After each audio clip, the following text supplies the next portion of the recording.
इस वीडियो में हम सीखेंगे कुछ नई इंग्लिश वोकैबुलरी यानी कि कुछ नए अंग्रेज़ी ज़बान के अल्फाज, उनके मीनिंग्स यानी कि मानी और सेंटेंसेस यानी कि उनके जुमले। तो चलिए मिलकर पढ़ना शुरू करते हैं। पहला लफ्ज़ है Howard. Howard meaning moved above और अराउंड। मूव्ड कहते हैं हिलने या फिर घूमने के अमल को, अबव ऊपर और या अराउंड इर्द गिर्द। मूव्ड अबव और अराउंड किसी चीज़ के ऊपर या फिर इर्द गिर्द घूमना। उर्दू में हॉवर्ड के लिए मंडलाना का लफ्ज़ भी इस्तेमाल किया जाता है। अब हम हॉवर्ड को एक जुमले में इस्तेमाल करके देख लेते हैं। A swarm of flies hovered over the streets. A swarm एक झुंड, जब बहुत सारी मक्खियाँ इकट्ठी हो जाती हैं तो उनको मक्खियों का झुंड कहा जाता है और उसके लिए अंग्रेज़ी ज़बान में स्वॉर्म का लफ्ज़ इस्तेमाल किया जाता है। ऑफ फ्लाइज मक्खियों का, हॉवर्ड मंडलाई या मंडलाया, ओवर ऊपर, द स्वीट्स मिठाइयों के।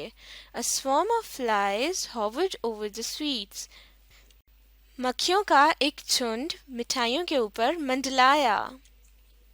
अगला लफ्ज़ है behold। behold meaning to see यानी देखना। अब हम behold को जुमले में इस्तेमाल करेंगे। We went there to behold the beautiful view of the sunset. We हम went गए, there वहाँ, to behold देखने के लिए, ब्यूटीफुल हसीन या खूबसूरत, व्यू मंजर, ऑफ द सनसेट। सनसेट कहते हैं सूरज के गरूब होने को। अब हम दोबारा से इस सेंटेंस को इंग्लिश में पढ़ेंगे। We went there to behold the beautiful view of the sunset. हम सूरज गरूब होने का हसीन मंजर देखने के लिए वहाँ गए। अगला लफ्ज़ है rumbling. Rumbling meaning a loud continuous noise। a loud एक ऊंची continuous मुसलसल जारी रहने वाली, noise शोर या आवाज।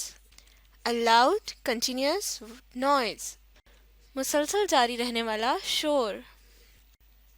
The rumbling sound of the thunder woke me up। The rumbling sound मुसलसल शोर की आवाज, of the thunder थंडर कहते हैं तूफान को, woke me up मुझे जगा दिया। The rumbling sound of the thunder woke me up तूफान के मुसलसल शोर ने मुझे जगा दिया। अगला वर्ड है roused। roused meaning to be awakened। roused का मतलब होता है जाग जाना। अब हम roused को सेंटेंस में इस्तेमाल करके देख लेते हैं।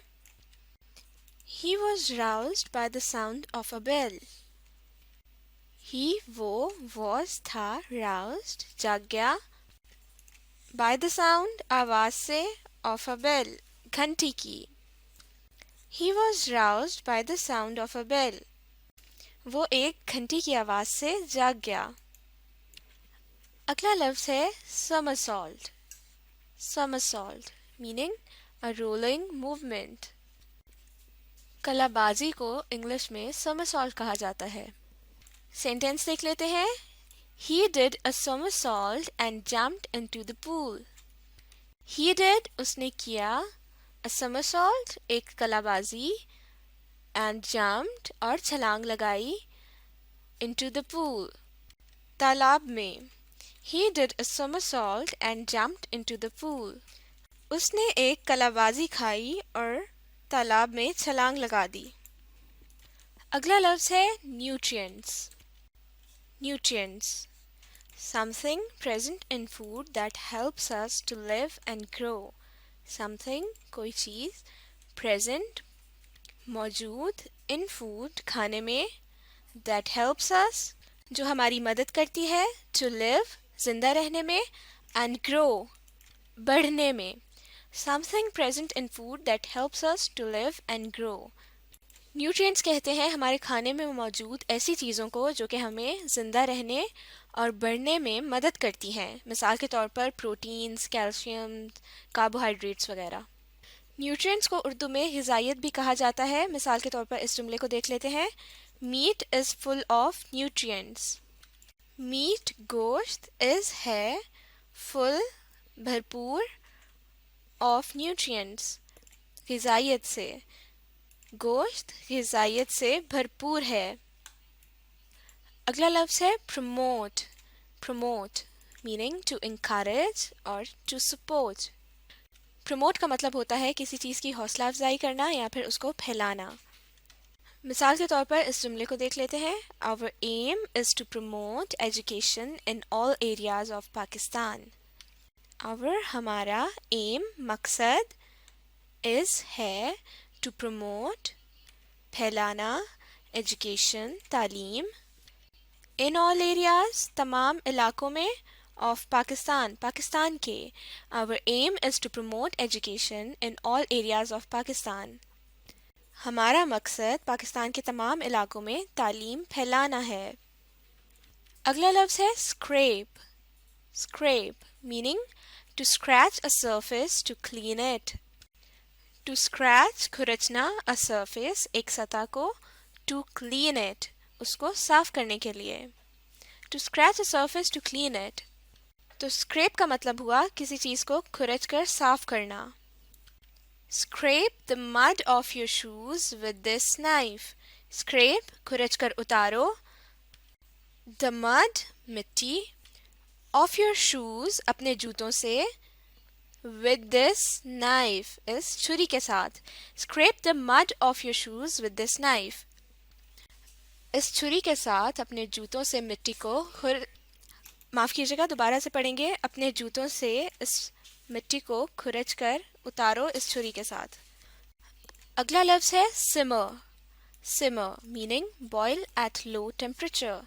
Boil उबालना, at low temperature हल्की आंच पर।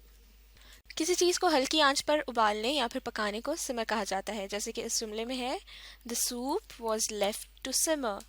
सूप को हल्की आंच पर पकने के लिए छोड़ दिया गया था। अगला लफ्ज़ है stirring.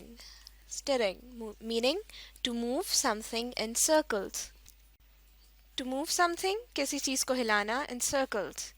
Stirring कहते हैं किसी चीज़ को हिलाना, जैसे खाना पकाते वक्त हम लोग उसमें चम्मच हिलाते हैं, तो उस अमल को या उस काम को stirring कहा जाता है। सेंटेंस देख लेते हैं, Keep stirring the soup until it is cooked. Keep stirring यानी हिलाते रहो, the soup यखनी को, until जब तक, it is cooked. Cooked पक जाए, keep stirring the soup until it is cooked. यखनी को हिलाते रहो जब तक कि वो पक जाए। तो इस वीडियो में हमने इंग्लिश लैंग्वेज के कुछ अल्फाज, उनके मानी और उनके जुमले बनाना सीखे। अब आप इस वीडियो को रिप्ले कीजिए और साथ साथ पढ़ने, लिखने और सीखने का अमल जारी रखिए।